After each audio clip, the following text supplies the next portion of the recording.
Welcome, cooking show! Ari naman, maluto naman si ante. Ambot, ano lutoon niya sini? Gibot nga niya sang ice ang kalaha. Wala ka mo sang tubig, tihaw. Kung tubig mo na, dilit nga butang mo pa sang ice, pabudlay-budlay ka pa. Butay sang itlog. Kagin shake. Tabigyan ta kay mahimo siya sang gelatin. Pero gelatin niya gabula. Butang niya sa surudlan sa may hormahan. O may itlog naman. Ambot ano yan ang itlog, yung shake yun naman. Kagin bot kasi yung chocolate, kagbutan sang itlog, kag ano to, ano ni gibotang niya, hindi ko nabalaan. Basta mo na.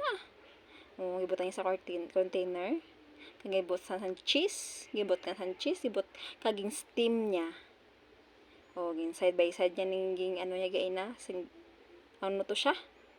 May mangga. Di natin sa mangga. Wow, mangga. Ay, da nga permi sang may permi mo nga tubig may ice. Ano ba ni ante? Nabutang siya sang hurmahan. Tapos ay. Ano lang. May sago, gibutang niya. Pabukalan niya. Nabutang siyang pandan.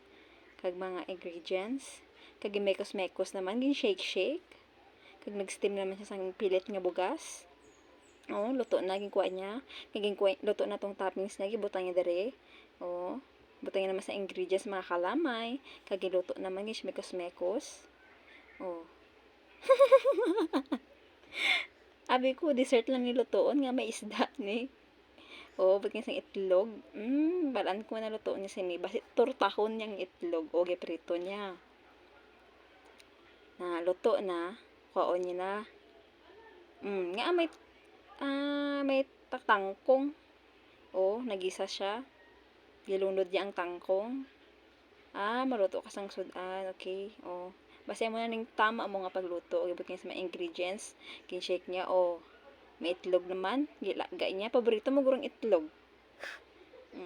Butang niya naman sa may ice. Okay, tama yan. Para dasig panitan.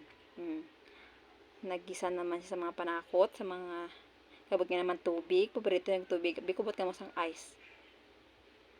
Kahit kaya wala na ice. Luto na ang sudan niya. Perfect. Okay na yung dessert. Charan! Ano ni siya? Mabol. May gusto sang shake niya. Siyempre, kung magiluto ka nga pagkaon, siyempre, kailangan sa may pantulak. May ice. Paborito niya good ang ice. Halingga ina, ice gid nang makita. Nara na.